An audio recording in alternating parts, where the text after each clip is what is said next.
Hey, and welcome to the Weed Out, where we talk about the nonsense in our backyard and weed out the bullshit. If you notice I change it every week, it's because I can't remember it. And that's kind of the shtick. Hope you all got a chuckle out of that. I'm Spencer Fox Peterson, as always, with my co host. Hi, everyone. I'm Joanna May Booty. It's good to see you again, Joanna. We're here. It is August 2023. We're recording this on August 15th, basically our 1 year anniversary of the Weed Out. Congratulations to you, Joanna, for sticking it out with me for a whole year. And congratulations to you, Spence. Not many men can do it either. So I'm glad to be here. I'm glad to have done this with you. And I'm super happy with all of the, people we've had on the show and people that we've made contact with just from having these interviews with people or these topics that we discuss. The feedback we've been receiving lately, just thank you to everyone. It's wonderful. And it's been a pleasure, Spencer. You're a wonderful person. It's been my pleasure. So it has been a great year personally. As far as the outside world, it's pretty grim, but the qualifying good news is it's always been pretty grim. So if you're just seeing it now, that's and you see that's great. You're seeing it now, or you're living blissfully. It's okay if you are. I understand. I'm tired. It's anyway, so thank you everybody at home listening. And as always, go to www.theweedout.com where we put all our references in the show. So if we mention a specific article or a fact or a study, anything like that, we try to be as transparent as possible. From Joanna and I, thank you very much for reaching out to us. We've had people reach out on social media about organizing and who to talk to. This week we have somebody we met via the internet, believe it or not, Eastern Mass. I think you hold the record for most visits on our show. So Laura Saylor, hello, an abolitionist in Eastern Mass who organizes with the Workers' Party and in her town, her neighborhood, where they have historically been harassing the town to do something with Chief Ron Sellon. So if anybody's curious, please go back and listen to previous episodes. I'm sure Ron Sellon will come up at some point today. Well, Ron Sellon always comes up. Well, we're just going to go over a 1 year review here and talk about all that stuff. So I'm sure Ron's going to come up. So let me properly introduce you. This is Laura Saylor. Hello. She's back. So Laura, how are you today? I'm good. Actually, I'm good. Very busy, as you know. A lot happening in the past couple of weeks. Yeah, but otherwise good. The Workers' Party, as you know, organized a protest on Sunday in Northampton. Yeah, we went down and covered it. We did an episode. So if anybody you can go back and check those episodes. The last two episodes we talked about police brutality in Northampton, done to a working class person, a woman who is 60 years old, English as a second language, Holyoke, working, doing DoorDash or some sort of gig work, happened to be in Northampton, happened to cross Officer Salou and Officer Bartlett, and they did what cops do, especially late at night. So, yes, the Workers' Party, Western Mass, collaborated with multiple people, and it was great. It was great turnout. I was there documenting it. So there's probably about 100 people, 125 maybe at the height. Not exactly sure if there might have been just some people that were curious what was going on, which is great. I will say this right off the top, everybody, since I was boots in the ground, there was a drone flying. They met in front of City Hall, which, if you're not familiar with Northampton, is about two blocks away from the police station. So they weren't really near the police station at all while still being downtown. The police station was barricaded off. You couldn't park on the street. When I was driving in and before and out after I drove around the perimeter of this downtown area, and there was undercover cops. There was cops in regular cruisers, kind of like hiding out like speed traps. Definitely saw a couple undercover unmarked vehicles that weren't familiar to me from Northampton. So I'm guessing they were from somewhere else, state troopers, who knows? Yeah, it's like, come on, you guys fucked up, and this is how you guys react. It's like, we don't want to hurt anyone. That's the whole point. No, I mean that's right. I mean, they beat up what they did is they beat up an old lady. They bullied and beat up an old lady. They assaulted and abused an old lady. That's what they did. I mean, that's the end of the story. And as far as Casper's bullshit, No. I put her in the same category as I do the one in Stoughton. You know, they like to say, oh, you know, we're different. I remember her at our last rally that the Workers' Party had a contingent at after Tyree Nichols. And Chief Casper's main complaint, they don't understand we're better, we're different. Our budget was cut, actually. We're not like those cops.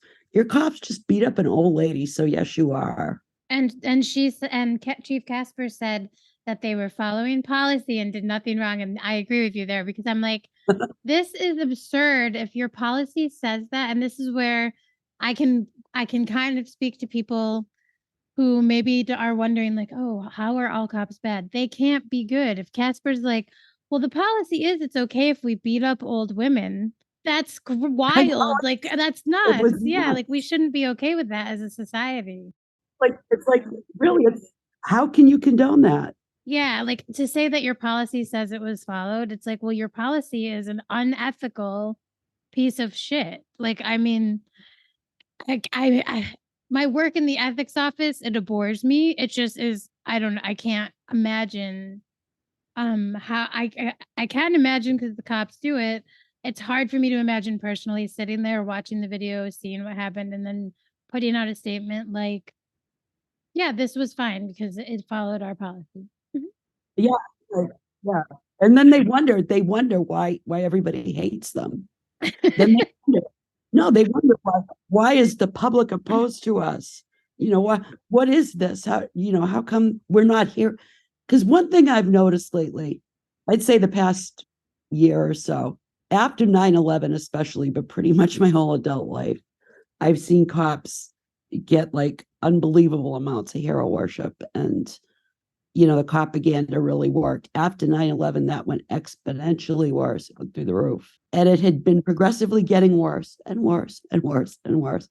Only now, I think we're starting to see more people go, no, bullshit. You guys are not automatically heroes, and some of you suck pretty bad.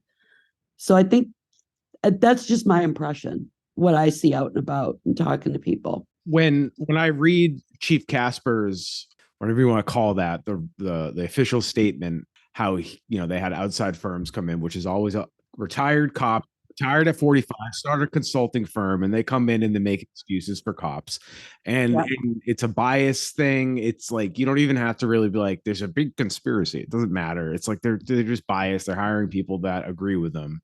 Mm-hmm. For her to say like this is policy, and I feel like then that's your problem, Chief. I mean, you make that policy. Yeah, change your policy. What the fuck? Then what you're telling everybody is this is your fault that your cops beat up an old lady, right? That's your policy. All I can see is Michael Scott in the office going, "Thank you." It's like, yes, you said it as well as I can. They followed policy. That's why we say this is not okay. Like, how can you look at that with your eyeballs and say this was like, it's like none of this is necessary. Like 99.9% interactions with police officers over taillights, and then it's an automatic fishing expedition, and it's just about money and fines, and it just like keeps this revolving door, and it also happens to keep the working class in perpetual fucking trauma and crisis. So it does. Yeah, that's their goal. I guarantee it. Whether they say it blatantly or not, like they want to cops see everything in hierarchy. I mean, that's why I'm going to tell a story that's a little bit of a tangent, but it's a funny story. Well, kind of funny, that actually happened in Mansfield at work. I guess a week or two ago, maybe last week, a customer came in and got in an argument with the meat clerk. And like assaulted the meat clerk. Like as a butcher, I am not shocked that it. And then another one came out from the meat room, and they got assaulted, and the manager and everybody, and the store manager on the way out. They got him finally to leave, and on the way out, he saw him, and he like lunged at him and punched him or something. So they called the police. And I mean, this was an actual assault that took place. They knew who did it. And the cops just laughed and said, yeah, we know who that is. He's a problem. He does this everywhere. The manager, had a cut on his head. They're like, because they just enforce whatever the fuck they want. Like this old lady doing DoorDash with a headlight out. We can bully her and rip her out of a car and pepper spray her in the face when she asks for help understanding what you're asking of her. I mean, this is just like unreal. It's horrible. It's like when you watch those movies about 1940s Europe or 30s Europe, and a young gypsy woman is getting brutalized by some fucking street Nazis and some state agent, and it's like, yeah, that they copied us. Like this is what America does. Like we've been doing this so long, nobody's even tried to stop us. I know it. And you're seeing, I think you're seeing this, people realizing this, of course on the left. And then I think you're seeing a segment of the right that is getting pissed off about it. So you got to agree with them to a certain point, but you got to also, what's important is to keep in mind that, their agenda is not ours. And they're not, but I'm seeing a lot more people really question like the cops, and they love watching them, like the Boston cop breaking his head on the slide. Everybody thought that was funny. I don't think you'd have seen them laugh in 5 years. So many people laughing about that 5 years ago. I think the billionaire sub implosion really, really broke open the dam, so to speak. I know, the dark humor. Fuck it. Yeah, that person deserved that shit. They asked for it, and they're dumb enough to get it on camera. Like that's the trifecta of stupid. I know it. You see, they blocked the slide off, and it's like no kids have been hurt on this slide. Only one officer, and now the slide. I know. Come on.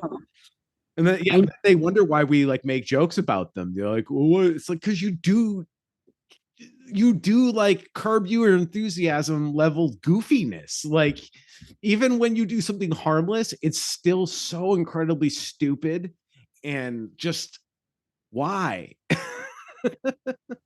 I know. And nobody really wants to put, I'm not seeing blue line flags everywhere. Same. Like I was seen 2 years ago. Too, which is uplifting, Laura, that you say that, because in my personal life, it has gone either way. Like some people in my personal life, I've even lost connections to some degree with family members over this topic, but I will not back down about state violence being enacted against me with our tax dollars. And I will do that even if it's to help those people that maybe think I'm wrong. But I would agree that even some of my family members or close friends who maybe were on the fence in the past, it shouldn't take stories like Marisol's, and it shouldn't take having to hear Chief Casper say those things out loud. But I think the more I mean, she basically implicated herself as the problem. Yeah. And I think more and more people, this is the policy I made. And I think more and more people, like you said, are just like, well, that is really ridiculous. Like there are certain things where it's just kind of it's easier and easier. I guess, like you said, like after 9/11, you really couldn't talk about the police in a bad light. And I mean, literally, because they were given this like heroes position. And I think now, if it's based on, I guess, common sense stuff, I can sometimes relate to people who might otherwise not be approachable about such a topic, because it is like, how is that policy okay? Yeah. It's crazy. The people that are going more bootlicker are the liberals. Yeah. Especially that the hardcore Democrats, for the I hate them. don't know what you're talking about, but not even the blue no over who people, just like Democrats, big D, blue dog Democrats. the amount of bootlicking specifically about the FBI. It's like, I know. I know. Come And on. the It's 'cause they're going, prosecutor. do you know why they're going after the right wing at this current moment? Because the right wing is openly saying we want to overthrow the state. So of course they're gonna crack down on that. That makes total sense. That's self-preservation 101. But when they're done with those people and they put them at bed, They're gonna come after you. Yeah. That's like that prosecutor in Georgia that they're all excited about, Fannie Willis. Oh. Yeah, you know, I don't think any indictments against Trump are going to ultimately end up amounting to anything in the long run anyway. He might be dead before any of it gets. Yeah, he might be president again. I think he might win. I know. I do. We can't rule it out until he's unable to run, honestly. Was just horrifying to me, and it was traumatic. I hated it. Although we had a COVID response. It was inadequate and it was at times insane. That's true. But really, but we had some form of OSHA protections for COVID. We had some form of financial relief. We had eviction moratoriums. We had all that. And then the Democrats come in and Biden tells them, take what's left of your COVID money and give it to the fucking cops. And the liberals are like, yeah. Yeah. And tell me now, this is awful. I think people really are focusing on, I hear it a lot from people that how will we remain safe? And my question always back to that, to people that say that, is like, when is the last time you felt unsafe? Like, what has happened to you? Because to some people, things have happened. Yeah. But most people that say that to me, and most people that say that to me live in like the suburbs of like nice communities, and like they're just afraid of like a boogeyman almost. They really are. Or they think that, like, I know in the case of Sellon, he's got a core group, and they're not even, I don't think even all liberals, but a core group of them that just like, and they're women, you know, they're women and they're in their 40s. I'm not going to say anymore because I don't know anymore, but you know me, my mind goes and wanders. But anyway. Of course. I mean, we have our best, we have a best friend. Shout out to River again, if you're listening. Oh, River. Oh God. Her husband, who's also an officer, they don't look like they graduated in the same high school class. Let's just put it that way. But again, it doesn't really matter. Do what you got to do. People out there, just these men tend to be grooming these young people, and or even women their own age. Like, like, it's not just, absolutely. Right. And it's not just police. It's any man that's raised in this patriarchal society put in a position of real authority or power. So the police have a lot of authority and power. So no wonder we're seeing their idea of if they can put their hands on somebody, whether it's their spouse, lady out of a car and beat her up. Yeah, or a stranger on the job, and think you can get away with it. It's because they do think, like with River, one of our antagonists online, amongst many others. That's what I'm saying. It's like these cops are scared because they get scared of a little. Anyways, sidebar. The point is, they can't let you have your own space. They can't let you have authority. When they enter a space or a room, whether it's digital or real, these people have become police officers. Yep. They need to colonize and be the top. They only think in hierarchy, and they always have to be at the top of the chain in the room. And so whether they don't leave you alone, they harass you online, or they drag you out of your car because you didn't respond fast enough. And they don't care about the other factors, like, do you even communicate in the same way? Is this person hard of hearing? Do they speak another language? That must have been terrifying for her. She's never going to be the same. She's never going to be the same. She's never going to be able to drive. She drives for a living. If you're doing DoorDash, and next time she sees even just emergency lights fly by her, she's going to have a PTSD experience. No. Yep. Well, most likely. Awesome. Yeah. I mean, even if it's just like creates more nervousness for her. It could be any number of things. And it's like, yes, like it may not be. I mean, she could have had she's 60. She could have had a heart attack while they were doing that to her. Like, good Lord. And it might not even be driving DoorDash or driving by that spot. It could be something totally different. It could be anything, like some person yelling at her in the way that they did. It might not even associate with your PTSD attack, right? So that's the thing. Really sucks. And that they did that to some old, I mean, she's not much older than me. I'm an old lady too, but it's like, they will absolutely look what they did to Marianne Griffiths.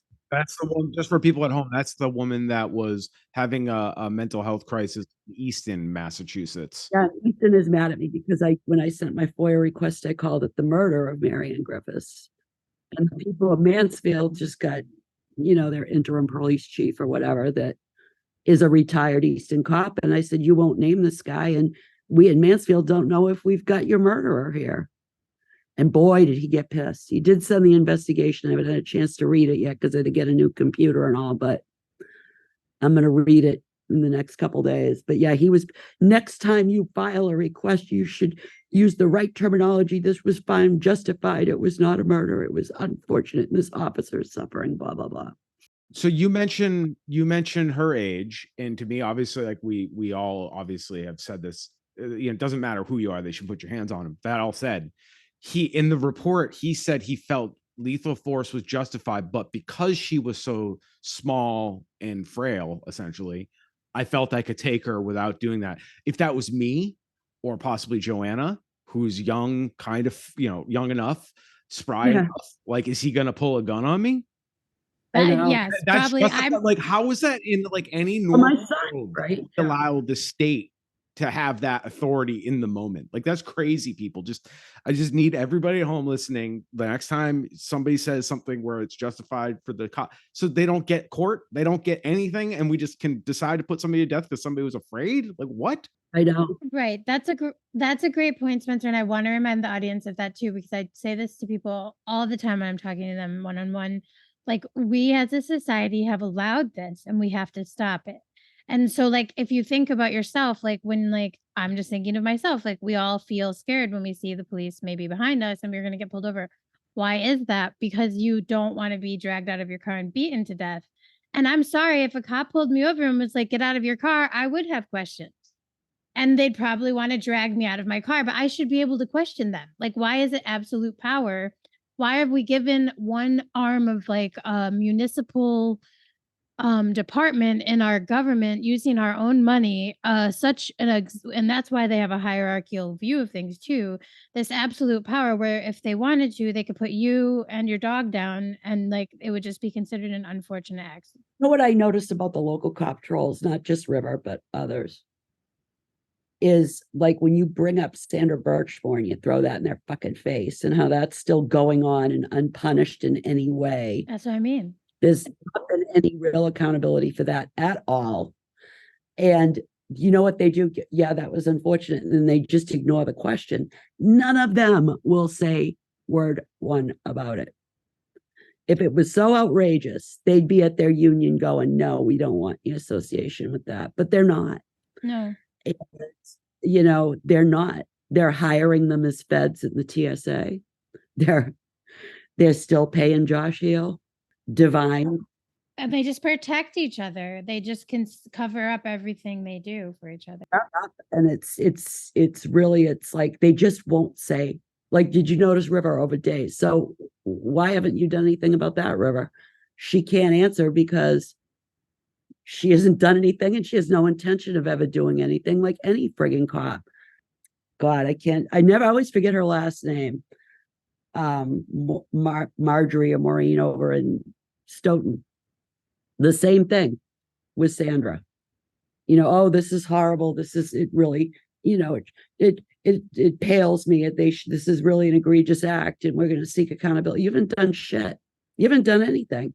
And I think that's what needs to be called out. I think that Divine's mentor there that went on to become the chief, and I believe Harwich, I think it might be Harwich, even if you believe his bullshit about, oh, we fell out, he was no longer my friend, and I had no idea about any of this. I'm shocked, I tell you. And I'm the real victim. That's the thread you see with cops, from Selin to the chief in Harwich to the chief in Stoughton to Casper. We're the real aggrieved victim here, not everybody. Where it's all a misunderstanding and we're just ruined in our lives. And it's us. We're the real victim in all of this. I mean, that's a bully or an oppressor tactic to reverse victim, like turn it around. Oh yeah. And that's obviously what they do. And unfortunately, that is an issue with power.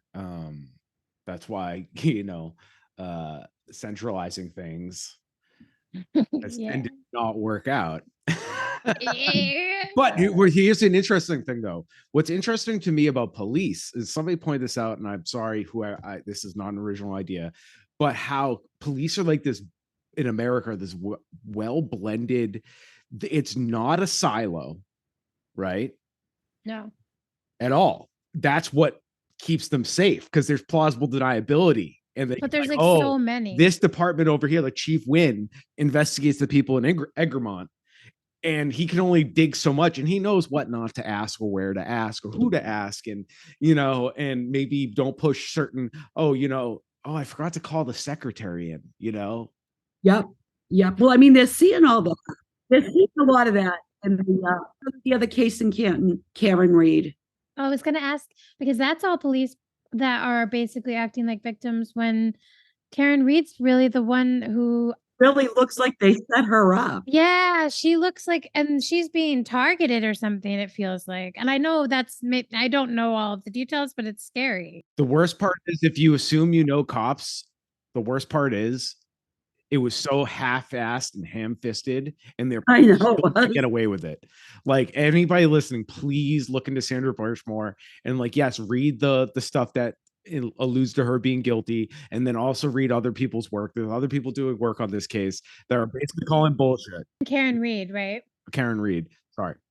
No, thank you. Yeah, Karen Reed. That's okay. I just wanted to make sure. Is she appealing the court case? I only had seen that she was actually found guilty. So I was like, it's scary out there. We in danger is how I feel with that. She's got a really good legal team. Okay, great. The reason that I pay attention to what's happening to Karen Reed, but my focus, and I want to put a lot of focus on poor Sandra. Of course.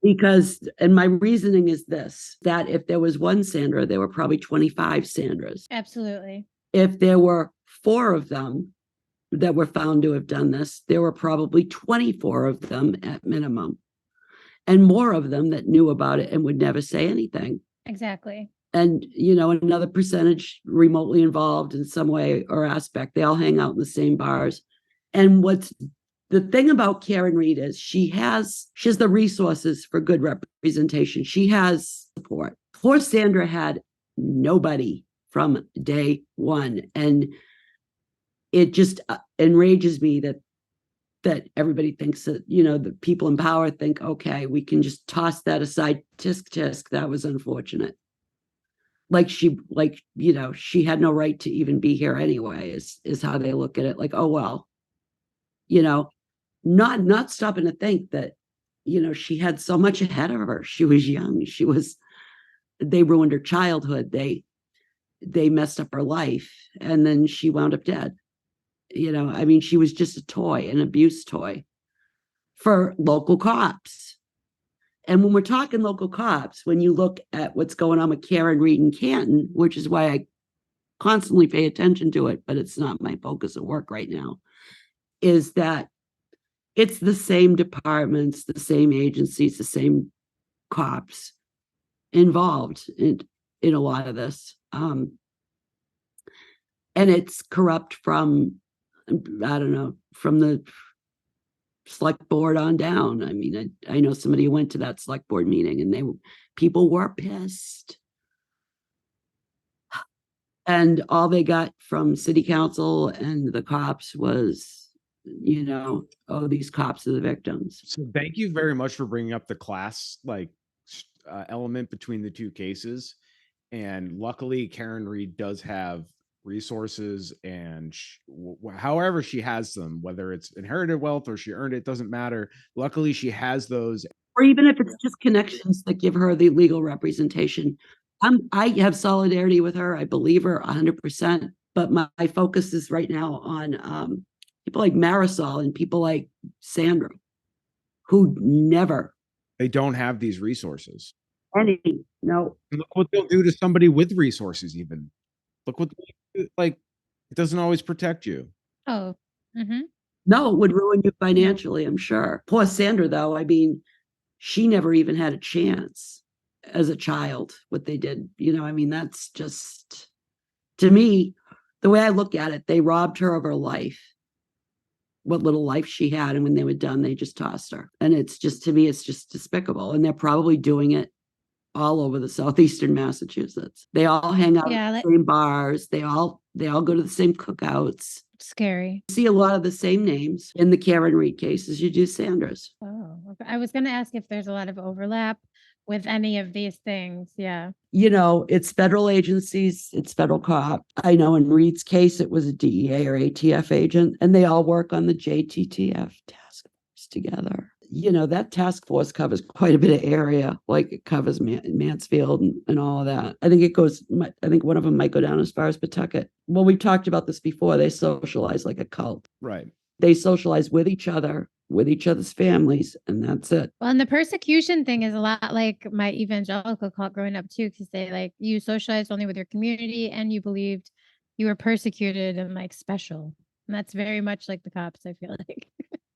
And it feels like RICO racketeering, like Donald Trump's in trouble for right now, because like I was saying, it's not a side. It's not straight up and down. There's all these webs that overlap. There's the institutions themselves, like each town, each county, each level. And then there's the benevolent associations. And then there's the union, and there's this, and then there's that. And they all kind of overlap. And they're all kind of complicit in each other's malfeasance. So they're all kind of like Donald Trump's going down for this election fraud shit. This is just gangster stuff. It feels like a Martin Scorsese movie, but with a shittier soundtrack and real stakes. Yeah, it's way scarier. I was explaining to a friend of mine, I'm like, how I look at it, because he was really interested in the Karen Reed thing, and we were talking about that. And I was saying about how I try to direct my work at Sandra and why. He was like, but I went to that select board meeting and it was nuts, and it was this and it was that, and oh my God. And I couldn't believe the disrespect that the chief and the select board gave the whole community, who was just pissed. Treated everybody he was like, it just blew my mind. I said, well, you know what I know? I said, and think about this, whether it's where I grew up in Westford, whether it's Franklin, whether it's Mansfield, whether it's anywhere, I could be out of Westford for 20 years, not go anywhere near it. Of course, I talked to people from Westford, but say I didn't. And you could ask me, do you know the names of any cops or select board members in the town of Westford? And I could rattle off a number of last names. And I guarantee you, one of those family members from each of those family members is either on the police or in town government. But that's a fact. I haven't been in Quincy I'm 36. So yeah, about almost 20 years regularly. And I haven't been back in half a decade. And I could tell you who the clerk magistrate is. Yeah, without a Google on it. It's a Tobin. It's a Tobin. I guarantee it's a Tobin. The players, man, and they don't change. It's neo-feudalism or some shit. I don't know. I'm not really an economist, so don't quote me on any of that. But I mean, he was like, you know what? Yeah, you're right. I'm like, yeah, I am. He's like, you're right. You're right. Yeah. You are. Could not look at a police roster for ever, and someone could say to you, who's a cop in Westford? I could give you probably at least 3/4 or half the force with good accuracy just by last names. It's a birthright. Yes, that's how they look at it. So yeah, I don't know if you guys have noticed this, but I've been even there's right-wing blogs and podcasts, local people or people that are national but are local that have mentioned Sandra Birchmore or Karen Reed's case. Even they're like, what the fuck? But they can't give up. Right. Laura, on previous occasions, you said something along the lines they can't give up the good cop narrative. No, they can't. They very much believe and support the institution of policing, whereas we don't. They don't see these as they might see it maybe as a local systemic issue, but it's a systemic issue on the whole. With Sandra, there's a rally the 22nd of August, and it's from noon on in front of the Canton DA's office. So we're going to have a contingent there. It's put on by to the Justice for Sandra Birchmore group. And I'm going to show and then there's going to be another one, I guess, on the 6th of October, I think. And that was like the same time last year. And it's like, really, where are you as far as getting any accountability whatsoever? You read the investigation, they know he passed or did all this stuff. Oh, we don't really have enough. Yeah, you do. Yeah, you do. You had enough to yank Marisol out of a car. Right. And then pepper spray her for asking an interpreter. You don't have enough for the Farwells. You don't have enough for Divine. Really? We have so much crime to investigate that we really have to be wise with our resources. Like, our guys are criming so much, there'll be nobody left. I know. And it really truly gets me, this whole I'm the victim, like Casper. Absolutely. I'm That's appalled upsetting. by this, but it's policy. So there's nothing. She's not even thinking, like, she has to make that leap. She knows that's her policy. I know. It's like, how do you sleep at night saying that, though?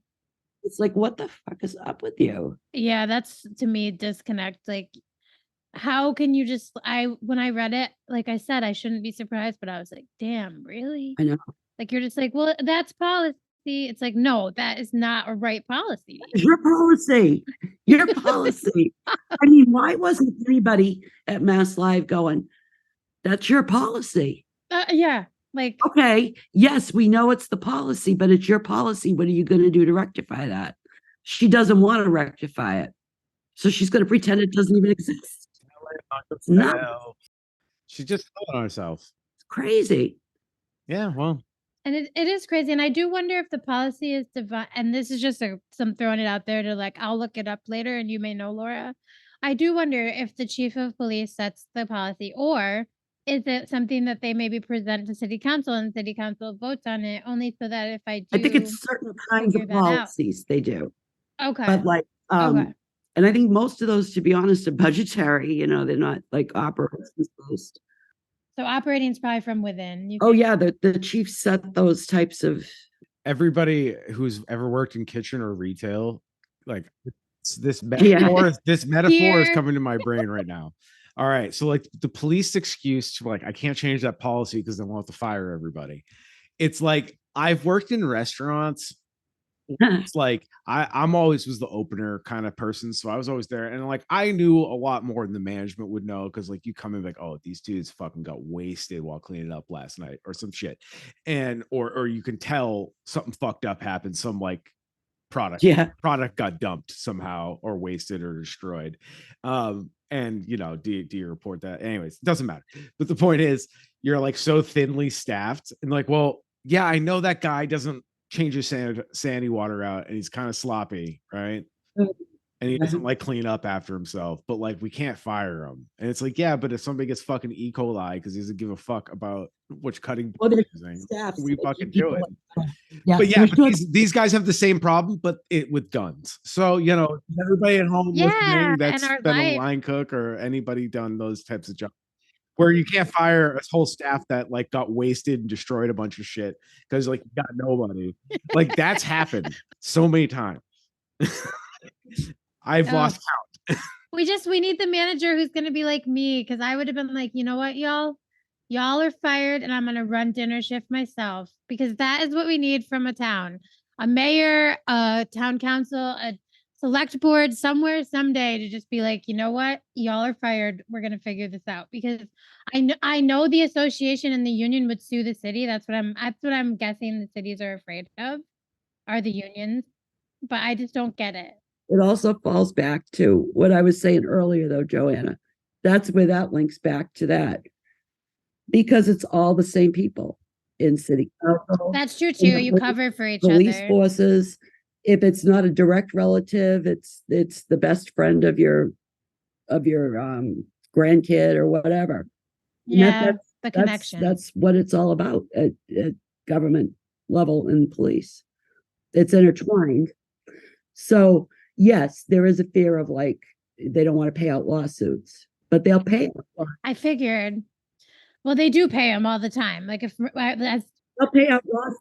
I mean, they will try to avoid it, but they're more willing to pay that out than to mess up what they got going over at the police, and I just didn't know the public. I mean, we had a good showing at the rally, and I got to tell you that made my heart. That is uplifting. That was so wonderful, and I'm glad they got attention. I'm glad that you were there, Spencer, and thank you for texting me about the drone. We had a meeting that night, the abolition group, and Aiden and JR was there, and everybody said everybody worked together so good and in such solidarity that and everybody is important and plays a role.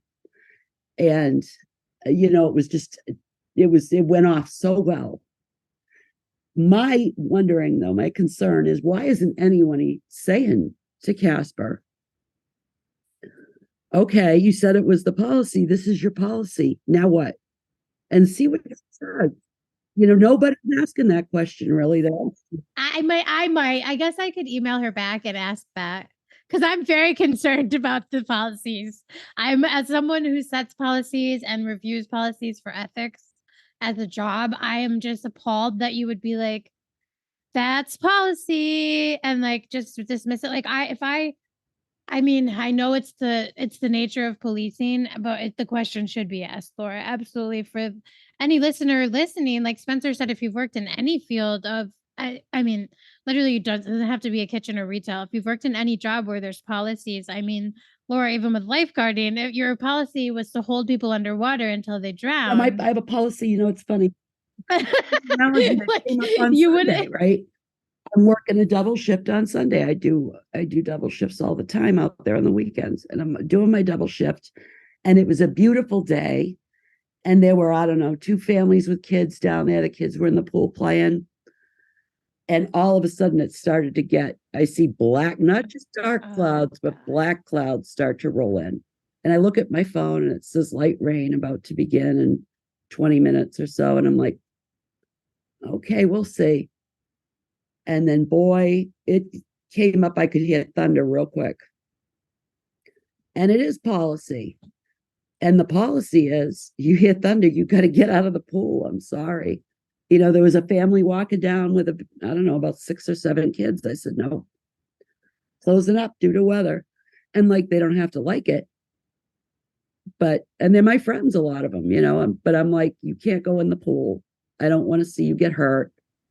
If they get upset, when I tell people not to run, most people are cool with that. Don't run on the deck. I don't want to see your head hit the concrete.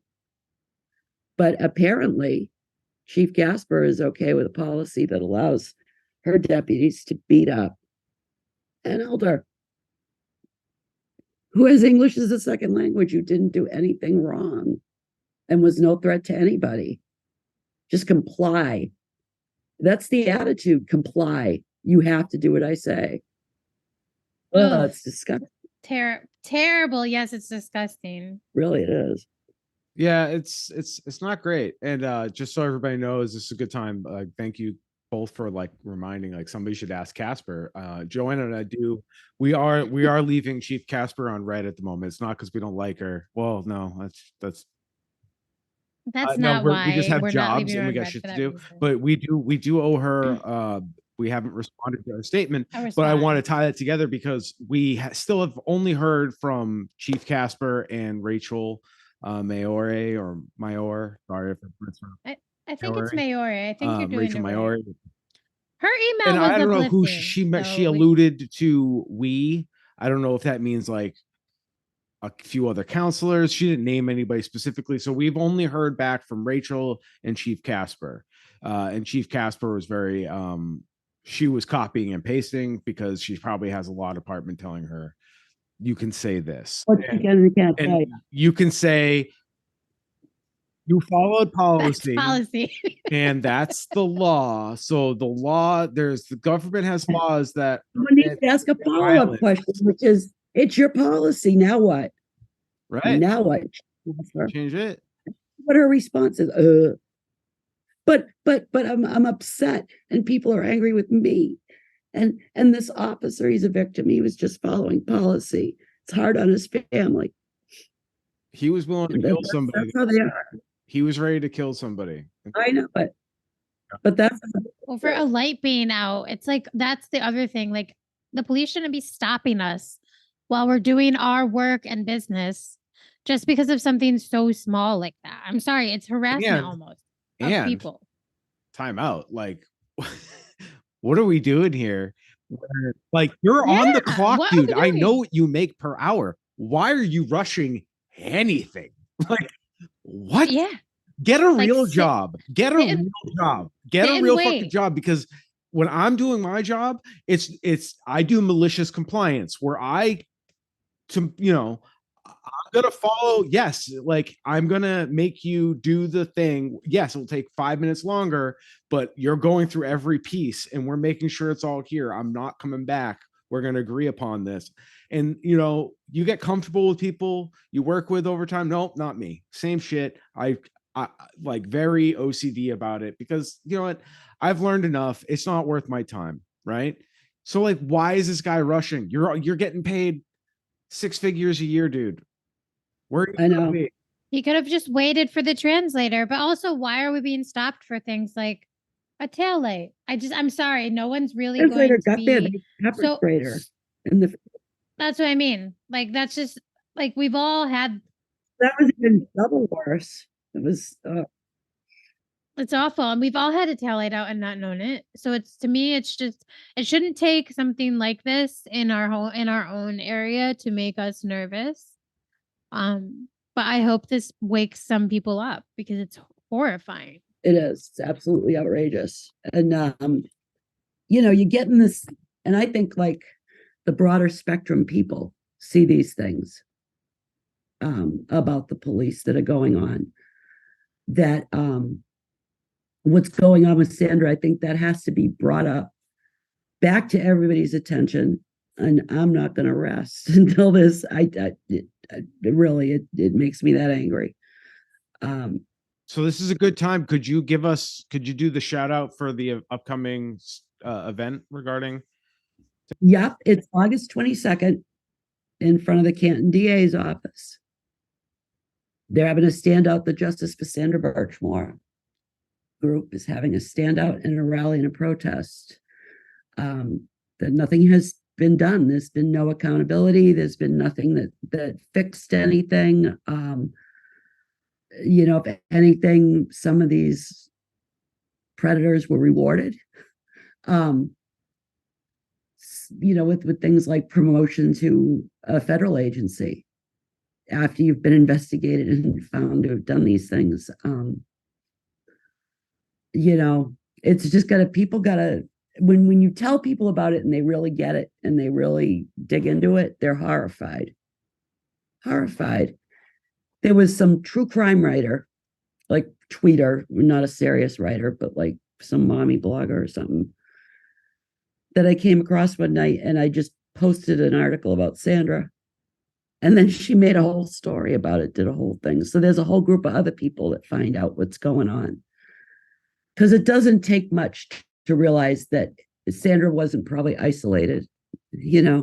Those police probably are not isolated in those acts. And when you look at the Karen Reed story and the two of them, I mean, it's hard to not say that a lot of Southeastern mass governance and policing is basically an organized crime racket.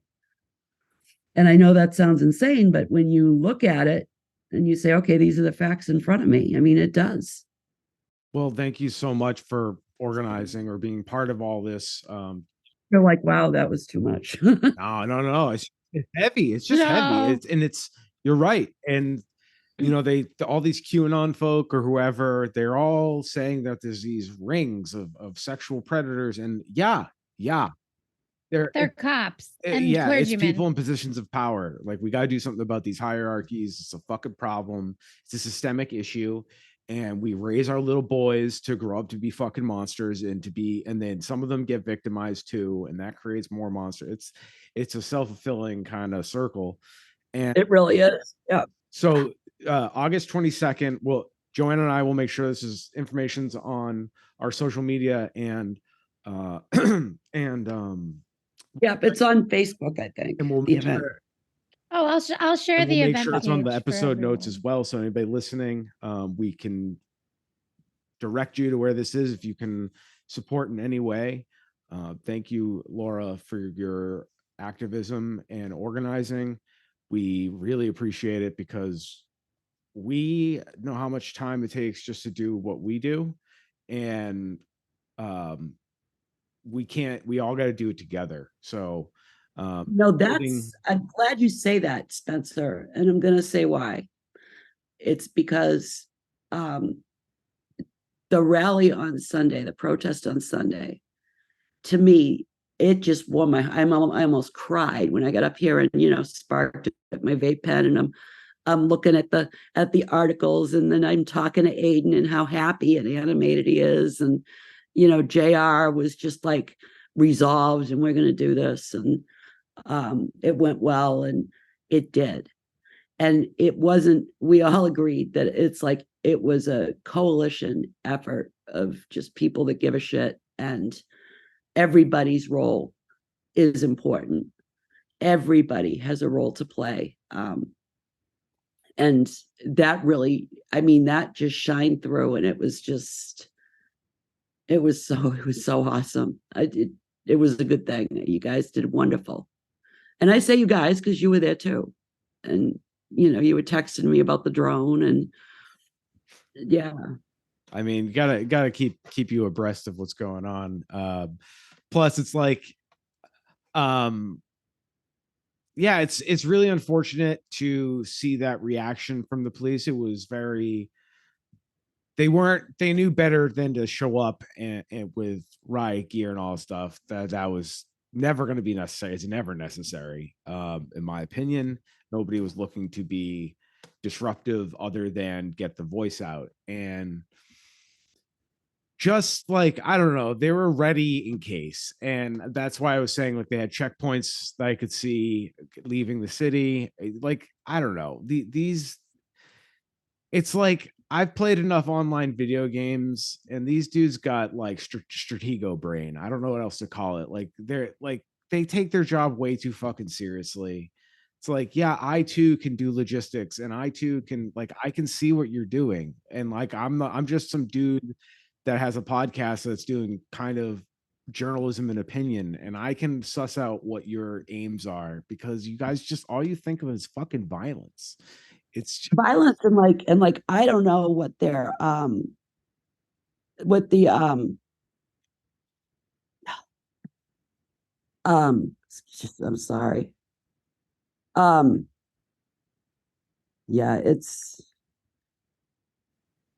insane. It's I don't know what to say. What gets me though, it's like it's the whole fentanyl thing too. They got to know that's that's hot nonsense. It's been debunked so many times, and that's the thing. It's like, I still see people say stuff about weed being a gateway drug. It's like, all right, cool.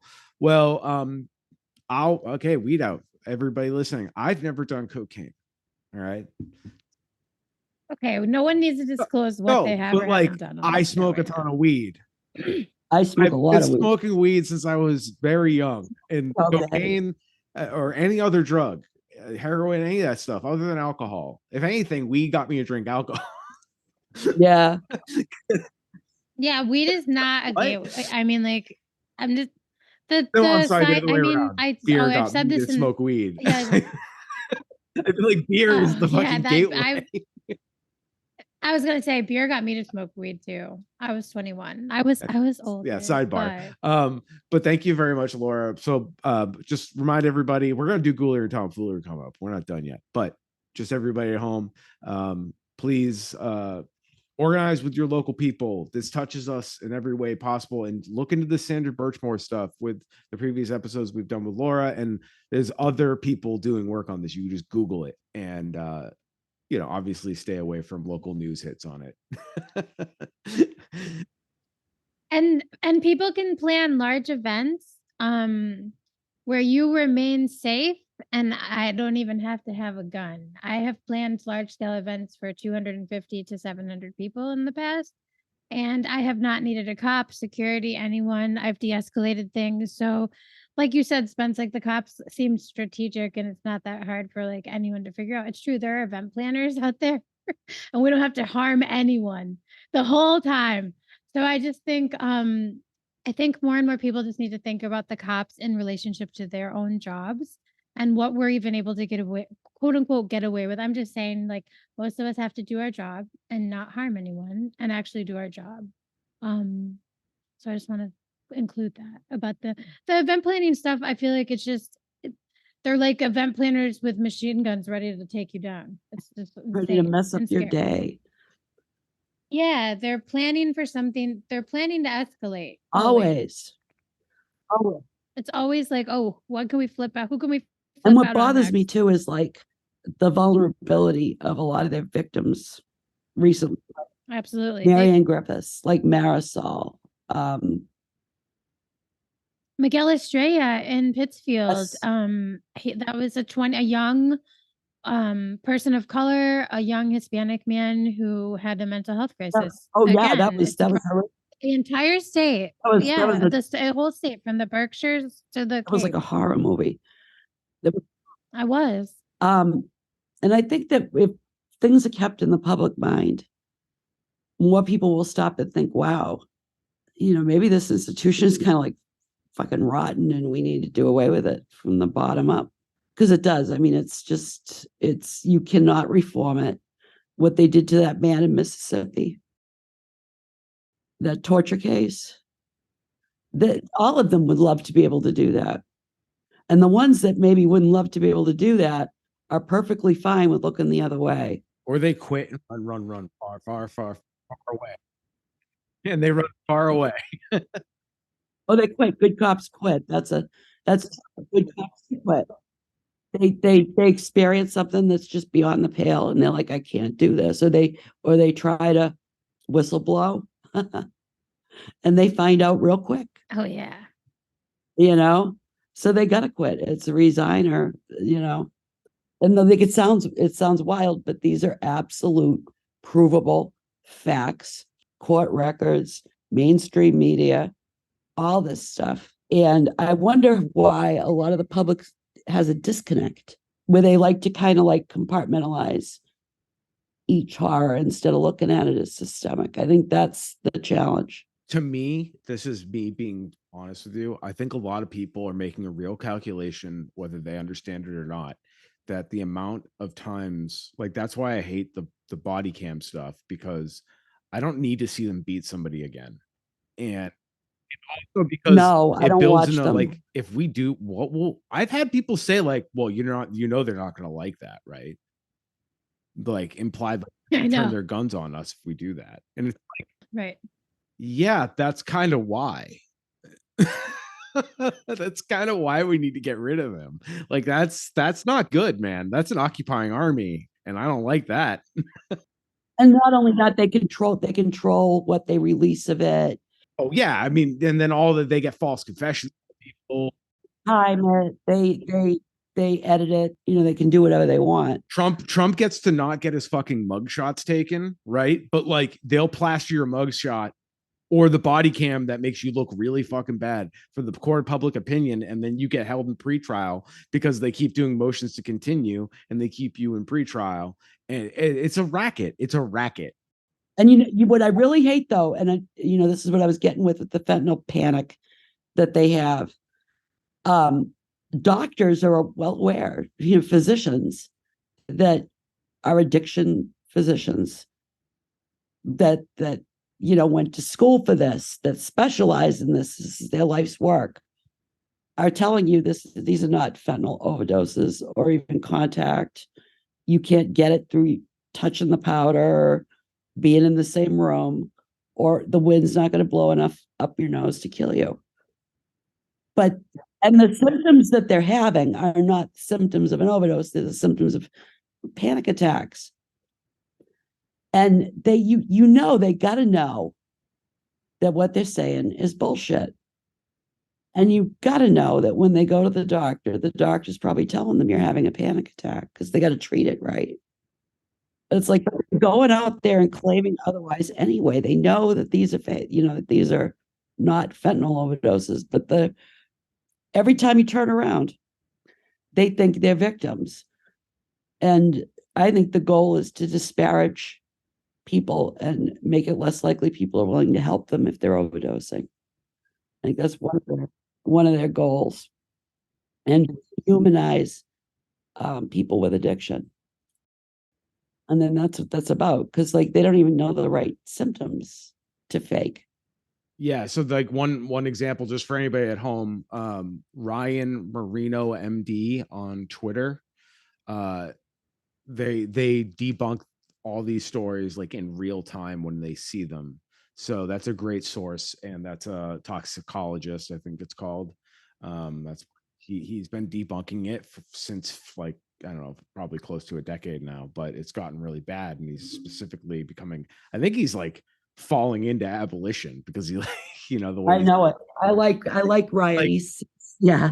It's like, yeah, he's hyper focused on this one part, but then he's like, wait a second. Like these motherfuckers will lie about this over and over again. Over and over. It's and like like for madness, right? Yeah. Hair or any of that stuff. It's all scare tactics. And it's all them. What gets me is it's all to them kind of portraying themselves as, you know, the victims of the scourge of humanity, you know. And not. And you know, you see it with Casper, you see it in Stoughton. You saw Ron Sellan do it like a really big, like a toddler, with the I'm the real victim. I'm the victim of all of my own actions, I guess is what they are doing. I mean, it's wild. Casper makes no sense. It's like, oh, it's the policy. You made the policy. How can you get up there and say that like as an excuse at this point? You make no sense. The amount of money this all costs is bananas. So like, I hate referring to the holy taxpayer, because I think that's some fucking white supremacy like slogan shit, but the money is real to us. Like we need the money to live, and this money is, yeah, exactly. Like workers, like we're paying for most things with our taxes, you know what I mean? it's fake, everybody. It's not real. It is. But it's real in the sense that if we don't have any, we die. So we die slowly and painfully, and maybe a cop will end it quicker for us because we're homeless. And instead of spending money, things like, I don't know, infrastructure, sewage, anything. I'm just going to transition right into our sewage. Oh yeah, sewage, ghoulery and tomfoolery at the week out. Dun, dun, dun, dun. So, like, honestly, we spent all this money. We just spent an hour with Laura here talking about all this awful shit.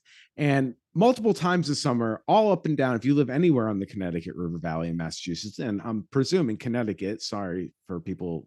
And Vermont. Sorry for people, no, but sorry for people downstream, because you're not going to like what we have to say. Yeah, that's true. Anybody that's living along the Connecticut River Valley, this affects us and all of us in the whole world. This year, obviously, with the heavy rains coming in short intervals, overflowing our infrastructure, right? So every week it feels like I'm seeing stories about like 6 million gallons of combination sewage, untreated sewage, partially treated sewage, rainwater, etc., have flowed into the Connecticut River.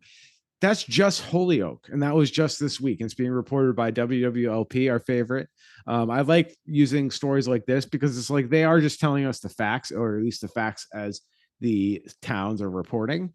And like, think about this. Like, if people in Greenfield are having the same issue, it's like, and they were spending money on cop dogs and comfort dogs for the officers that are put on timeout for like beating their wives or something. Like, it's nuts. And like, we're literally gonna die of dysentery, and there's gonna be no reason for cops because there'll be nobody left to brutalize or enforce laws on. Like, it's so like cart before the horse. So anyways, in Holyoke this week, they're reporting 6.5 million gallons of this not good stuff. And with heavy rains, bacteria that's in the soil also gets shifted, so it also contaminates water. So just think about this, like, climate change is real. Spending money on cops instead of poop tubes is real. That's why it's ghoulery and tomfoolery. We talked about ARPA funds earlier, everybody, and maybe I'll let one of you guys talk about that. But like, ARPA funds could have been used to fix this shit or make it better or prepare us for disaster, have some money in the bank in these cities. Cops have it. The cops got it for ShotSpotter in Holyoke. Exactly. As JR very well said at the rally, I want to shout him out for specifically calling out ShotSpotter. Like, it's a bunk technology. It's snake oil, and it gets people killed. It doesn't do what it says it does. It's a fraud. Like the fentanyl overdoses, they keep faking. Right. So anyway, Laura, since you're the guest, please go first. Your thought on sewage. What's your thoughts on infrastructure? Oh, infrastructure is man, don't get me. We had the same problem in Mansfield last year. Owen was here visiting. It was like around this time, the E. coli contamination because of the heavy rains. All that money, all of that COVID money that went to the police. It's unconscionable. We're getting, cases are starting to creep up again. They're not creeping up. We actually had a big spike last month. I know. Guess how we find it? We find it in the fecal matter. Wastewater. Like, it's a bad science fiction movie. I know it. I'm going on vacation next month for a couple of days. I'm going to Puerto Rico. And it's like, I'm glad I'm going. I'm going to mask, but I'm going to go just to like unwind from all of this. Every day you hear this crap. Every day it's like they're pulling old ladies out of the car. They had beaten them up, and that's okay. And then you have your water's contaminated with E. coli. The quality of the produce that I see coming in is not anywhere near it was a couple of years ago. And that's climate change. I mean, they had a bad growing season in big sections of the country, right? Yeah, we're having growing issues out here. Yeah, and it's here. It's like in front of your face. And no, we're going to give it to the cops. We're going to give it to the cops. Take your COVID money and give it to the cops. In the meantime, you don't have to mask in a healthcare setting or a nursing home. Blows my mind. Mm-hmm. It really is. It's and that the money that was just given to Hawaii is an insult. $700. Our COVID money. Why don't we have a COVID response? Why haven't we funded anything? It's not like it went away. We gave it to cops and we gave it to Ukraine. We gave it to subsidies for oil companies. Drilling's back in vogue, baby. Yeah, we mostly gave it to a lot of cops. I mean, let's be honest. Cops and the military, like you said, like a lot of it just goes directly to violence, either on the home, like here or abroad. I know it's really, and evictions are spiking, and it's not a good time, really. It's kind of a weird time to be alive, I guess. But it makes me happy and it warms my heart when I see things what happened on Sunday. That's what this is all about. And we got to keep telling people and like talking to our neighbors and, bringing these connections up, because it's our money, right? Should use it for us, for our betterment. You should have healthcare. You should have addiction treatment if you want it. If you don't want it, there should be places you can use safely. Should have a basic pandemic response. Basic. Like I said earlier, Trump's was wicked and inadequate, and parts of it were insane. But we had one. This is just, I don't know. Unconscionable. So yeah. Vote in your local elections, everybody. That's the one that really counts. Get the vote out in your local elections, because we're gonna have to do it on our own. It's clearly not coming from the feds. No, it's not coming from the feds, state or local. but we can possibly band together as communities, and that's what Action Like Sunday, thank you for reminding everybody, like, reminds you there is community out there, and that's a good thing, and that's how communities build coalitions, and it does have to happen grassroots. It can't be astroturfed. But we have to do the grind. And Joanna, please, I need to hear your hot take on today's Ghouler and tomfoolery. Well, I'm going to quote Jim Baker, and some people may know Jim Baker. He's an older evangelical preacher who was, so Laura knows, he was in prison for fraud. I remember when Yes, he was. Yeah. He was in prison for fraud, and he's back on the circuit now. On the I actually used to indulge in watching it because to me it's a little funny, but it is horrifying. And he sells buckets for survival, and he's for food now. And he sells buckets of Bibles because obviously you'd need buckets of Bibles once the world ends. And then he has this one bucket, and he says, "What will we do with the doo-doo?" And I hate to have to quote him, but what will we do with the doo-doo? And then he has a 5-gallon bucket that he sells you as a latrine. And that's where we're at if we keep this up. And there are people who eat that shit right up, though. They really are. I know, but I don't want him to be right, is what I'm saying. We have to fight all the fights we have. So that Jim Baker isn't selling us our 5-gallon toilet, because my goodness gracious, what do we do with the doo-doo? He says it. So hear me out. Does the audience want for our first merch to be doo-doo bucket? And it can just be a trash can where you throw out things you don't like. His is a 5-gallon bucket painted blue called latrine. And I'm just this man is a grifter unlike any other. What would you do with the doo-doo? But I do wonder, what will we do with the shit if we have nowhere to put it other than the Connecticut River Valley? That flows into the ocean. So everyone, I hate to quote this man. It's hilarious that he says it, though. It's terrifying that he grifts elderly and people who really believe in the comfort of a higher power. I think he's a horrible monster. Oh yeah. But it's a funny fucking quote. I don't know. There's a point where what will we do if we don't invest in these things? And his ideas terrify me. So I don't want him to win it. Right. Yeah. And what about the idea of I don't know if this is an old saying, but a smart person sees that the water's contaminated. A wise person goes to look up river to see what the fuck's happening. So we got to get people to even recognize that, hey, shit in water is bad. Yeah. It's bad. I know it. It's not good. I was not joking. Cops will have nobody to enforce the law on if we die of dysentery. Yeah, we'll all get sick. Well, it's not a good thing at all. This is a recently fixed phenomenon, people.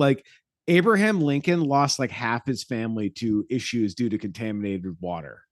While he was president of the United States, his kids got shit like typhoid and fucking dysentery and stuff.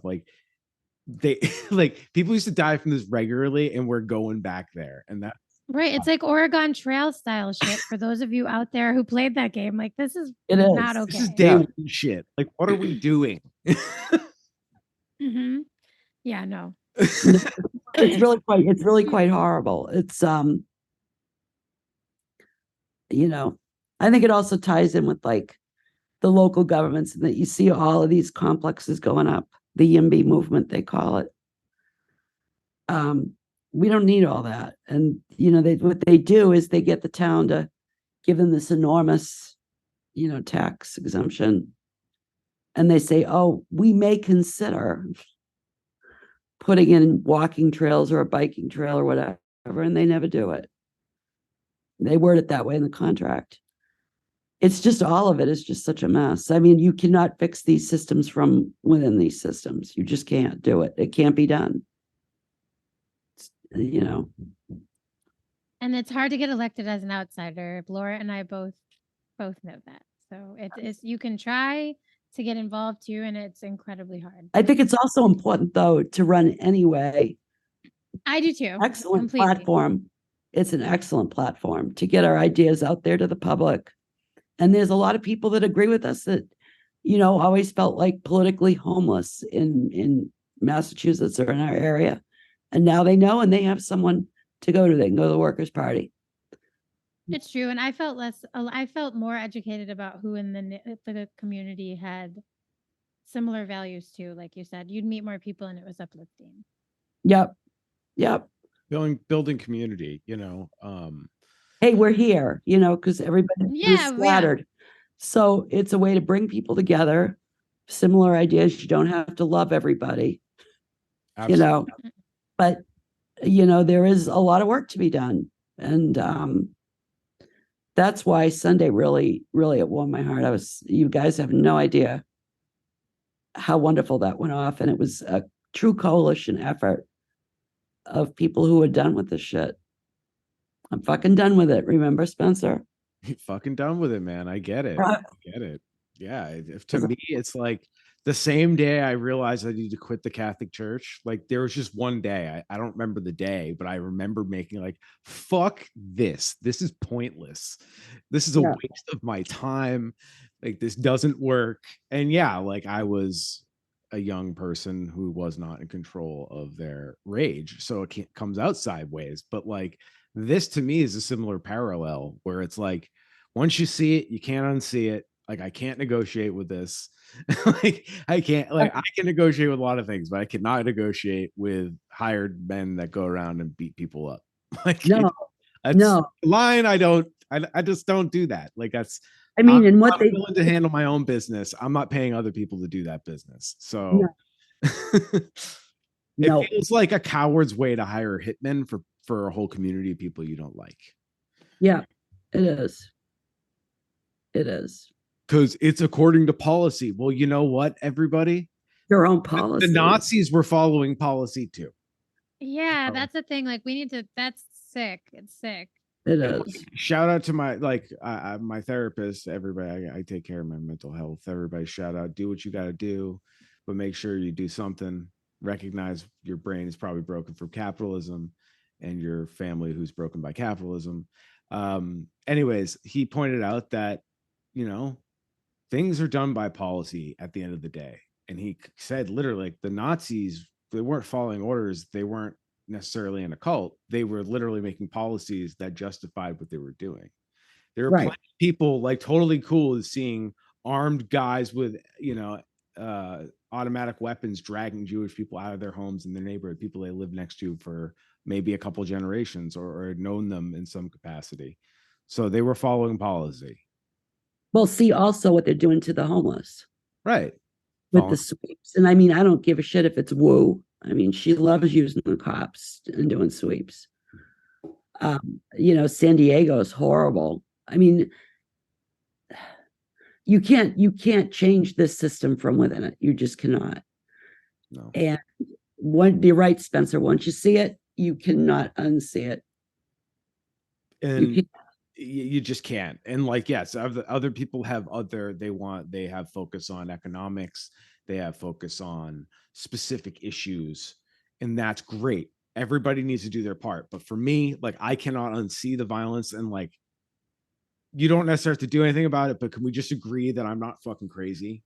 That's the bare minimum I need from anybody listening. Well, see, all of these, like I said before, too, our listeners will agree with us. All of these things are like real events that happened and are not controversial events. And, it gets to the point where it's like, I could see a one-off in any organization happening. That's unfortunate. But, every week, man, it's for me, like, politicians, every day, anybody, if you can trust me, if you just say to me in private, I'm afraid of them, I'm not going to out you, but I need that. Like, if that's what it is, that's fine. And what I'm going to say to you, I'm going to be upfront. Well, you should do this job then. You need to, to me, that's a reason, that's a vote of no confidence. So luckily this is democracy, and I don't even have a vote in your town, for example. Like, say it's somebody up in Greenfield, right? Like, well, if you want to reach out to me and say you're afraid of them, and can you go easy on me because like I'm afraid of them? Sure, I would gladly worry about your safety before anything else, but at least be truthful with me and say I'm afraid of them, because that's a reasonable response. But I would tell you to resign. So I don't know. What do you guys think about that stance? Is that reasonable, or am I being harsh? I like that stance. Yeah, I it's like not that harsh. stance. If you have to be in a job and accept incredibly unethical, basically like you're supposed to be keeping people safe and you're just like looking the other way so that you can. I mean, I get that you're afraid, but you should at least quit. No question. But also, if somebody reached out, this is an open invite to all the wonderful local leaders we have had the pleasure of criticizing, and we've applauded some people. We've been Sure. kind to some folk. We're not all mean, but I mean, if y'all are signing checks to the police, we're gonna have a problem regardless. Like baseline, that's a problem. Anyways, everybody, thank you for like tuning in. It's been a year, so Laura, thank you as always for doing, like, it feels like a quarterly checkup almost. I know it. I know it. Check in. Oh, and I definitely listened to the podcast with JR and Aiden on there. And that was awesome. Oh, well, thank you. We appreciate everybody that listens. But we couldn't do it without the help of other journalists doing their work. Dusty Christensen,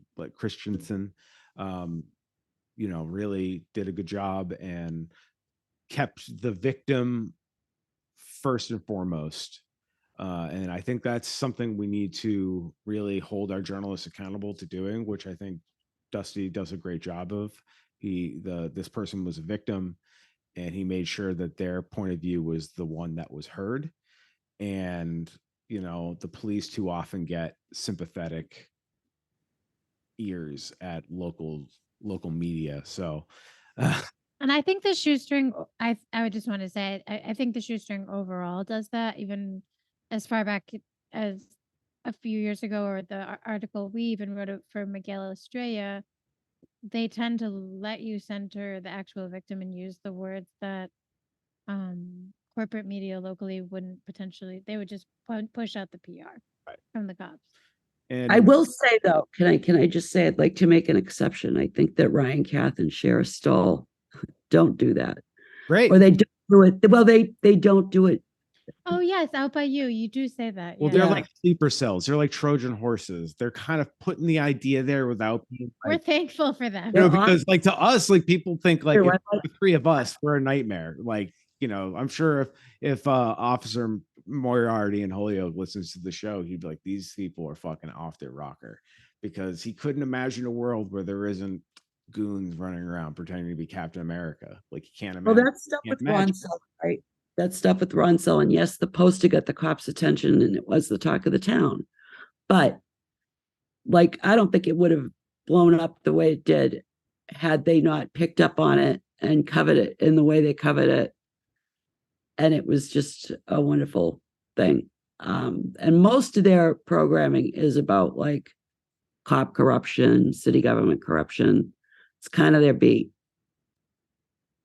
So that doesn't, it's about, journalism is about connections and a track record. So, you never should look at the weed out. And ethics. Like, yeah, there are ethics. Yeah. And you should, like, for example, you shouldn't look at the weed out and think, oh, they're always great. Like, Joanna could be great. Well, I'm pretty great. Yeah, Joanna, but I could do something stupid. Say some stupid. Or I've been known to be wrong on occasion.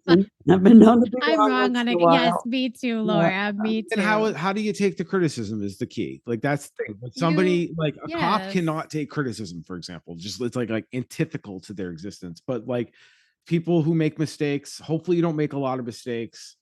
And I make so many. Well, you know what I mean? Egregious ones, like ethical question. Like we try, like you try to go from a values point of view always, and you end up in okay waters. But yeah, I mean, the point is, like, these guys can't handle any fucking criticism, and monoliths are dangerous. So whether it's a journalism monolith, like, oh well, Wall Street Journal tends to be fair. It's like, no, it depends on who's fucking writing, dude. Like, Yeah, it does. and even fair then, is so like, who says what's fair? in respect to journalists who do it for a long time, because they build networks of, they don't sell their people out, but they're fair and they keep their word, and that's what builds the trust. So shout out to the journalists who put in the long work. You know, it's really important. And you tell the truth. That's really like, I don't know. And you have the right focus. Like, yeah, Marisol was beat up by a state sanctioned a biased, right. Yeah, like it's not that hard to tell the truth. And he in my didn't, opinion, you know, the writer Dusty did no inflammatory language. I mean, I would write it very differently. Like, these motherfuckers. Well, what was very helpful though, with Channel 10 getting involved, was the fact that the Workers' Party can't fight like FOIA denials and stuff like where is selling, what's going on. Channel 10 has a whole department of those people that just deal just with that. So they had the resources. So it was nice that they covered it and they followed up and they got the information, because we don't have the resources. We wouldn't have the resources to really fight that. It would have been a big battle. Yeah, we need a channel like that out here. Yeah, that was extremely helpful, and I'll never forget it. Yeah, that's awesome. Well, maybe the Weed Out will fill that gap. You never know. Maybe we'll be out here with correspondents that do video hits, you know. Yeah. So anybody, if you're interested in doing that, we are open to collaborate. Especially if you have an abolitionist bent. I mean, that's going to be the common tie. So I guess that's my like pitch for the week, or whatever you want to call it. Just a reminder to check out the event that for Sandra Birchmore that Laura mentioned earlier. August 22nd at noon at in front of the Canton DA's office. And I just want to thank you for coming on the show as always. Can't wait to release it. Your shows always do really well. You have a strong community associated with you. So shout out to all those people. Tell your friends. Yeah, thanks for listening and for coming on, Laura. We really appreciate it. And it's really lovely to talk with you every time. It always is. We'll talk later. We will. And Joanna, thank you very much for being awesome as always. You too, Spence. It's always a pleasure. Same. You're a great friend and a wonderful co-host. All right, everybody. Check out our website, www.theweedout.com, and take care.